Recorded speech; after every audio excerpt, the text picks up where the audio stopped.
13 goals straight from a corner kick in his career, 2 of which in one game. Now, it's like having a free kick specialist or a penalty kick specialist, but say you've got a guy's like, right, I've got this, guys. Don't worry. Hello everybody, welcome to another episode of FIF TV. It's me, your host Dov, with Mr. Vieri. Hello everybody. Again, as always. Right, so it's that time of the week. We've got Serie A questions, loads and loads of questions. And a very simple one to start off with. Should Inter sack Spalletti? Yeah, well this one, we thought of this question because of social media, because people were starting to shout Spalletti out after their draw with Crotone, in which they were crap, Inter. And that equaled their worst ever winless run in their history.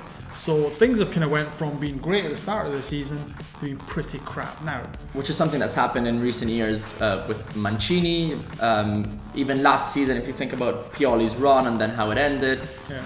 So I'm thinking, is it a problem of the current group of players or is it a problem of the coaches? Well, the Spalletti's is always talking about the mentalities. Is the players like they're mentally not there? They kind of seem to have always checked out. It seems that after that great start, where we were talking about them being Scudetto contenders, and yeah. Now it just seems like for example, against Crotone, right? Icardi wasn't there. Like Eder came in, scored great, but does he offer the same? No. Perisic is a shell of the player he was at the start of the season. Borja Valero, similar. I think we probably overrated some of the players, and then the lack of alternatives does make a difference. I've always been a big promoter of the fact that Perisic and Icardi are slightly inconsistent, especially the former one. Perisic is this kind of player. Now, I think a lot of players thought that this season he probably got it right and he was going to do the whole season at the same top level, but obviously he doesn't, and Inter doesn't have anybody on the bench that can pick it up when Perisic and Icardi are at their top. And I think if you've got players who maybe aren't mentally there, again, they've not got somebody in the squad who they can swap out, give them a rest, give them... I think the only alternative up front realistically is Eder, perhaps Rafinha, who actually did have a decent impact on the Crotone game. There was actually a good, I don't know if you've seen on Twitter, some Inter fans were saying every time Rafinha touches the ball, it's like the divine Jonathan. Yeah. I quite like that. He does look a bit like, resembles that. I think the problem... the issue will be what the final result is, because obviously if the league ended now, Spalletti would have brought Inter to the Champions League, and that's the minimum. That's the minimum requirement. It's Champions League. It's the requirement, yeah, absolutely. So I think if at the end of the season he'll be 8th, then there'll be problems. And he probably deserves to be sacked. If he's 5th, a point behind Roma in 4th, that's fine. He's almost done his job. Obviously, if he's in the top 4. No reason to sack him whatsoever. And I don't think they should do it now either. I think this is any decision should be made at the end of the season. Yeah, I still think that's a given. Who are they going to get? I don't think they're going to get a better coach right now than Spalletti. So absolutely. Keep Spalletti and you'll be alright. Right, let's move to the top of the table, because it was all fantastic and goals galore at the Allianz Stadium, because Juventus smashed Sassuolo 7-0. And this prompted me to think that should Serie A just reduce to 18 teams and get rid of teams like Sassuolo, teams that are just not any competition for anybody. Yeah, well, but Benevento losing 6-0 in Naples earlier this season. It's just results like that aren't results you typically see in Serie A, because there's always competition. Even the small teams, they're always set up well enough that they can compete with the bigger teams. It used to be the case, yeah. We used to look at La Liga and the Bundesliga and think, wait, nobody ever wins 4, 5, 6, 7-0 in Italy, and in the past 2 or 3 seasons we've seen that happen more and more often. And I think as well, like a lot of the teams like Napoli and Roma and Juve getting these great points totals and they're breaking all these records, and Benevento on the other side. On the other side, they're not. But these teams at the top, they're not breaking records because they're so good. They're breaking records because the teams at the bottom of Serie A are so crap, and they don't take any points from the big teams anymore. So just get rid of them. It's a bit of, I think personally I wouldn't reduce it to 18 teams or even less, because every top flight in Europe's got 20. But find a solution to make it more competitive, that's for sure. Be it TV rights and how they're given out in terms of the money redistribution.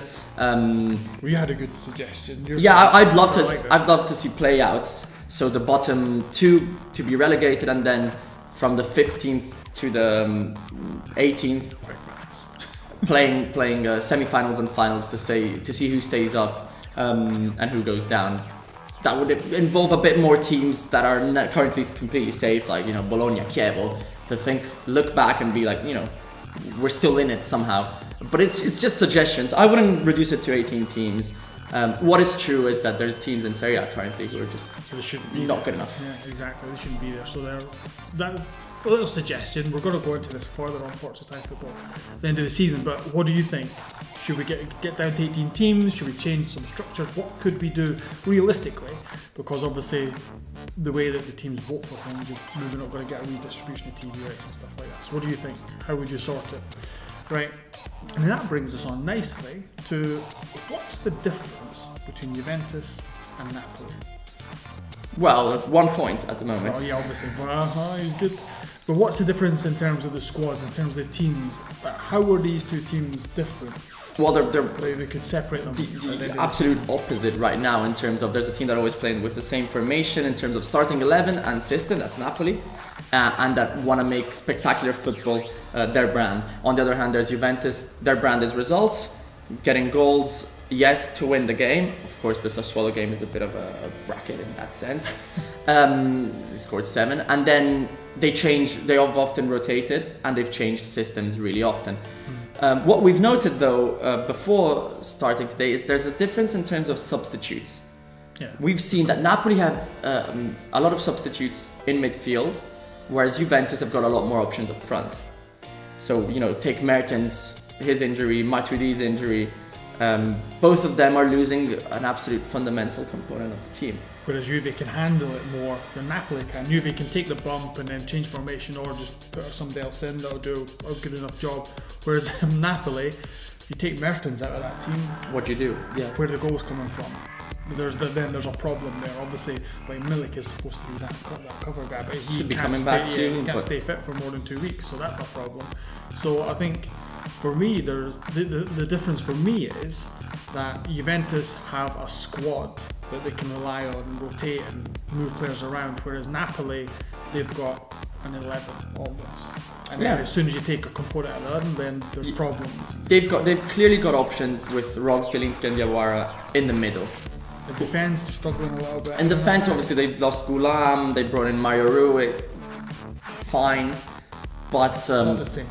It's not the same. It's like with Juve, they take Alexandre out and put Asamoah in, and Alexandre's better, but Asamoah can play in there. You barely notice differences in Juve when the way they play, which I think is crucial. Whereas in Napoli, when Zielinski is on instead of Insigne, it's a different team. So that's, I think, obviously the main difference. And the transfer window's over, so this is it. You know, these are the men that are gonna make it or break it for Napoli and for Juventus. Right, next up, I don't know if you've seen it the weekend, but there was a very special happening. Bologna. I was honoured to. This is all on him. to commentate Bologna-Fiorentina, Derby dell'Appennino, rivalry, history, but more importantly, something that to me has never ever happened before, at least in Serie A. 2 goals scored directly from a corner kick. Now, obviously, just to be complete in our analysis, Veretu's corner kick was given as a Mirante own goal in the end, but I mean, essentially, he scored it. And 2 goals of opposing teams as well, within 2 minutes, to make it even more spicy. But so he did his research, right? And he's like, yeah, there's never been 2 corner kicks scored in one game by 2 opposition teams. However, there has been goals scored from corner kicks from the same team. Exactly. We know that there's this very famous player who played for Catanzaro on Napoli, Palanca, who scored, according to the records, 13 goals straight from a corner kick in his career, 2 of which in one game.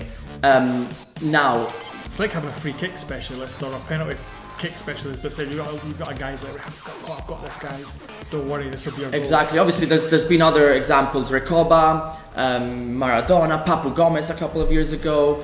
You know, it's something that can happen, even though statistically it's been reduced in Serie A. It used to happen more often, and they used to try it out more often. Now it's very, very rare to even, you know, when it happens, it tends to be a mistake. A very lucky occasion. To remain with Fiorentina, there used to be Chiarugi, Cavallo Pazzo was his nickname, Mad Horse. He used to score quite often directly from a corner kick, and it's a very spectacular thing. You know, arguably now goalkeepers are more ready for it.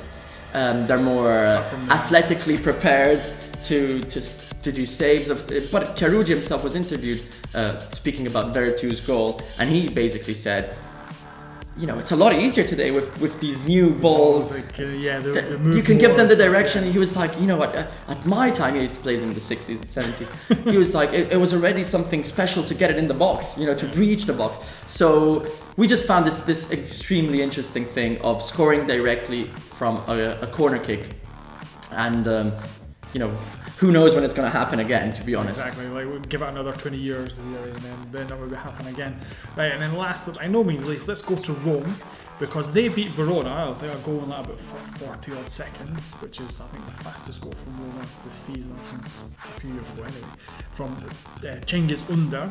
And then we were thinking, like, should this guy get a bit more playing time? He's had 7 starts, came on as a sub 8 times. He's only played 558 minutes this season for Roma, and he essentially was brought in as a replacement for Salah.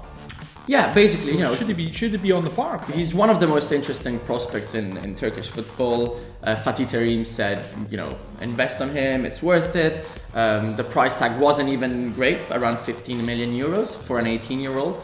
And I think he should play more often. Now he's starting to show his skills now. Obviously, he scored a size of goal, a very beautiful one as well. It reminds me a bit of Berardi, you know, cutting in from the right, scoring with his left foot. So Di Francesco's kind of player. Yeah, I think maybe he's perfect. He's exactly the kind of player Di Francesco does look for. And it's a bit strange that he's not really had that much playing time this season. Yeah, it could be maybe he's acclimatised. I mean, he's bringing them in slowly. Yeah, it's only been 6 months. It was Di Francesco's first 6 months at Rome as well, so that makes it even harder to adapt. Of course, he found himself with Perotti playing on the left and El Shaarawy on the right. It's going to be difficult to break into that. But Yeah, well, of course, El Shaarawy is more of the Di Francesco's kind of winger, playing on the left and cutting in and then having his kind of shot as well. So we'll see if that's the new formation. What Under could do is kind of play slightly closer to Dzeko in a way Salah used to do, and that's something that obviously made Salah score a lot of goals for Roma last year, and Dzeko performed to his very best. So this could be the key for Roma in the final months to try and get the edge on the Champions League race. Well, they won a game for the first time in 6. So Well, exactly. That's a very good start. so they're going in the right direction. Right, that'll be it then for our questions this week. Remember, you can follow Forza Time Football on social media, at Serie A FFC on Twitter, then type in Forza Time Football on Facebook. Remember, go on the website.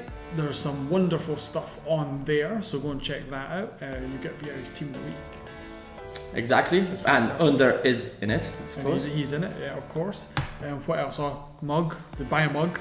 And what else do we Keep on following us, there's content coming out. Yeah, the whole time. Yeah, exactly. If there's any suggestions, we love suggestions. Leave a comment. Let us know what you think about the questions. If you think you'd want a video to be made, then again, leave a wee comment and we can sort that out. Fire away. And I think, there's nothing else left for me to say apart from arrivederci. Ciao, ciao.